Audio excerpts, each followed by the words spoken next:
Hey guys, this is just going to be a quick informational video. I figured I'd do one of these every now and then, maybe once a month or so, because there's just certain questions that come up a lot, and certain pieces of information that people don't always have, and so on and so forth. So, first of all, is my name Keith or Sebastian? My name is Keith Ballard. That's my real name. Sebastian SB is a username I made in 2006. A long time ago, back in high school, I was taking German classes, and in our German classes we all would have like German pronunciation names that we would pick from a list at the beginning of the class and stick with them for the rest of the years. And it helped with pronunciation and learning different names, and it was just kind of a gimmick of the course, and that's the one that I had. And that's just so it was an alias, so it got used in usernames, and now I'm stuck with it. Yay! I have a bachelor's degree in geology. Yes, confirmed. That is true. That's why I randomly talk about rocks for no reason. Well, that's not what the phrase "for no reason" means. What platform am I playing games on? If it's on the PC, I'm almost certainly playing it on the PC. I only really use my consoles for console exclusives, or for things that I still have on console from before I switched to having a nice PC. For example, I got, all the way back in 2015, I got the King's Quest full season on PS4, so I'm kind of stuck with that until the whole thing's over with, because changing platforms would be weird. If it's multiplayer, it's especially likely to be on PC, because my entire group of multiplayer friends are all on PC. That's the basis of our shared platform. Wanderbot's really the only person I've ever played console games with, well, aside from Andrew, where we're almost exclusively playing console games, but that's couch co-op / couch commentary, as opposed to this online multiplayer stuff. Questions about microphones. For the last 3 years or so, I have been using the Blue Snowball, which you can find a link to that in the description. You'll find links to most of the things I'm talking about in this video in the description. That, in this case, it'll be an Amazon link to the Blue Snowball. I do not use a Blue Snowball Ice. I don't know what that is, really. I've heard complaints about it. All I know is it's not the thing I have. Just recently, I switched to the Audio-Technica AT2020 USB, which is something that costs about twice as much, and is nicely a cardioid microphone, meaning it's more directional, whereas the Blue Snowball kind of picked up everything in the room. So I'm getting less background noise and some sharper audio with this one, and I finally made the switch to using this, so that's why I sound a little different in newer videos. That's also a link in the description. I have a Twitter, which is Sebastian SB. I also have a Patreon, which is once again Sebastian SB. Twitter, self-explanatory at this point. I think everyone knows what Twitter is. I do status updates. Sometimes I explain why videos aren't coming out on time, or why they'll be gone for a while, or scheduling things. I also announce when new videos comes out, and whenever there's any special events that I don't think are worth making an entire YouTube video for and uploading it as an announcement. Sometimes announcements will go to a smaller group of people on Twitter. My Patreon basically changed my life. My Patreon is basically my tip jar. If you don't know what a Patreon is, it's a way to directly support somebody else, and it's a nice stable way of doing so, because if you just have a tip jar, you have completely random amounts of money coming in at random intervals, and it's not really something you can depend on. It's just something that's nice it's a nice thing to have, but you don't know what's going to happen with it. A Patreon is a monthly subscription service. It's completely voluntary, and you can quit at any time. But what it does is it tells the creator you're supporting, hey, I think you should get $1 every month or something like that.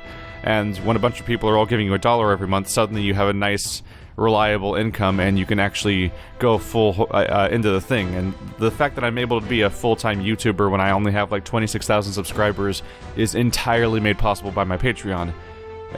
So if you think I deserve a little support or something, or a little kickback, or even like $1 a month, you can go there if you want. It's just a subscription service you do via credit cards or numbers and stuff like that. If you're wondering what's going on with the Patreon series, this month I'm playing Hand of Fate. Last month I was playing Mario, and so on and so forth. A bunch of these games are chosen by my Patreon subscribers, my supporters, where what happens is everyone who donates $15 a month or more, they get to nominate a game on the list. They get to generate the list of nominations. They get to just submit a game, and I put it on the list to be voted on. And then every single person on my entire Patreon, all the way down to the $1 mark, the bare minimum, all the way down, everybody gets to vote on what's being nominated, and then whatever wins that vote is what I end up playing that month. And it's gone off without a hitch, more or less, for the last year and a half or so. I do not nominate the games, I do not vote on the games, I basically do nothing I do nothing to mediate the process, really, and just let it happen, and it's worked out pretty great so far, and so that's why I played Mario, that's why I played Hand of Fate, that's why I played like a dozen other games, and that's why I'll be playing whatever the Patreon game of January is going to be. So if you want to get on the next vote, you have about 2 days to hop in there because this service charges you around the beginning of each month, and then the people who get charged each month are the people that I let nominate and vote that month. So if you want to be a part of the selection process for the next game, you can do that. I also have a Discord. Discord is a chat software. Technically it has a voice chat, no one ever really uses that though. It's a text chat thing. It's basically a chat room that I have open all the time. You can find the invite to my Discord channel in the description, along with all the other links. It's been active for about a month now, I want to say. We got about like 80 people-ish or something like that in there. It's just a chat room, basically. I'm in there, Andrew's in there a lot, and a few sometimes other people I collaborate with show up, and then it's basically a place where a bunch of audience members can just hang out and talk to each other all the time, and it has varying activity from day to day, and that's just kind of a thing that we have going on. The next up, just a bunch of links to my collaborators. If you've been wondering about who any of the people in any of my videos are, this is your chance to figure that out, basically. First of all is Andrew. He's the person I started making videos with in the first place about 5+ years ago at this point, because we had a channel called The Sad Games. When I moved from my job, I gave him the channel because my personal channel, the one you're watching right now, was kind of taking off, and I decided to fully focus on that.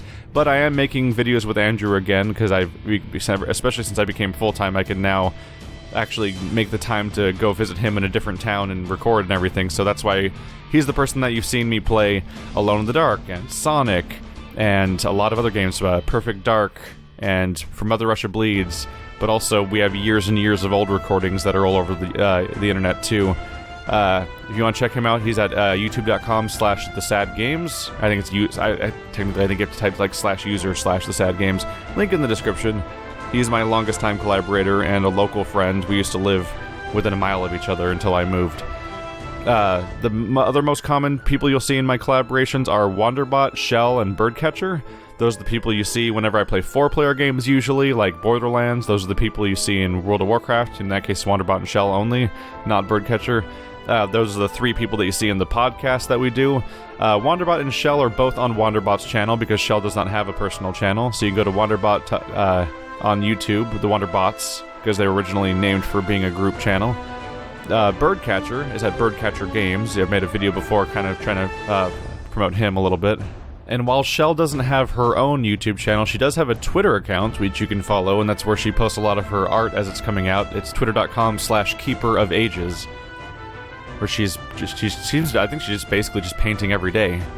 Widening the net a little bit, if you watch things that are larger multiplayer groups or groups that have a lot of people cycling in and out, like GTA and Ultimate Chicken Horse and Off-World Trading Market, the people you're looking for are Batbeard, Durf, Hephaestus or Effie, Bad Stainless, and Purple Phantom. Those are all the larger group of multiplayer people, you'll find them in the next section underneath Wander and Bird in the series of links.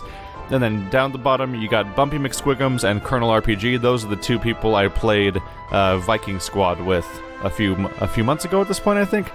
And that more or less lists every single collaborator I've had, I think, in 2016. So if you've been wondering who anyone was, or you're trying to find where a voice is coming from and stuff like that, there's your list of your list of links to search through. Finally, of course, there is probably one of my most asked questions, which is just people asking about when I'm going to play, or if I'm going to play this, and so on and so forth.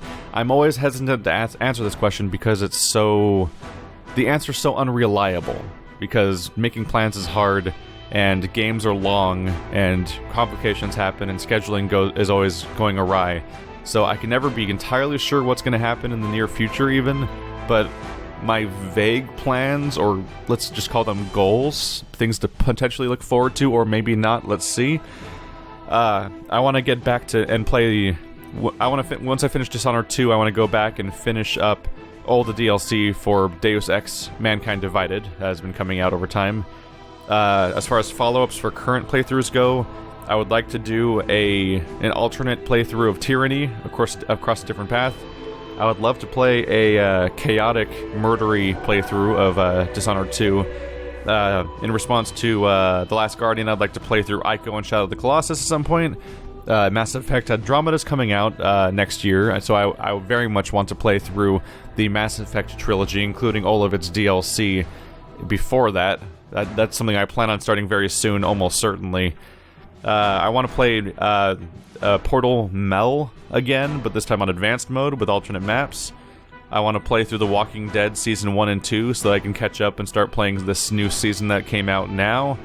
Then there's a bunch of random stuff. I want to play The Room 2, I want to play Doom, I would love to play Persona 4 before 5 comes out, but that seems like a hilarious joke at this point, that my chance of ever being able to do something like that in that kind of time, that seems like a big undertaking to take, giving everything else. Obviously, I want to finally go back and finish Undertale. I want to go back. I've been thinking about still potentially going back and doing the second run through of whatever the end game dungeon is called in Dragon's Dogma. I want to go back and finish the quest. I want to play Let It Die. I'd like to play Nier before the second Nier game comes out. And there's 2 games that take after games like Abduction and Myst that came out this year that I never got around to. One of them's called Quern. I forget what the other one's called, but I have it on a list somewhere. And so I'd love to get back to that stuff. So basically, what you can probably get from this is that it's chaos and unmanageable, and we'll just see what happens. You can almost certainly look forward to Mass Effect playthroughs. Aside from that, some vague mashup of puzzle games, RPGs, and indie games is in the future, and we'll see which ones I get to. Anyway, guys, thanks for watching like always. Be sure to check out all the links in the description for everything we discussed in this video if they're the things you've been looking forward to. And all support on Patreon is definitely welcome. It's how I do the thing that I do right now. Thanks for watching like always, guys, and I'll see you next time.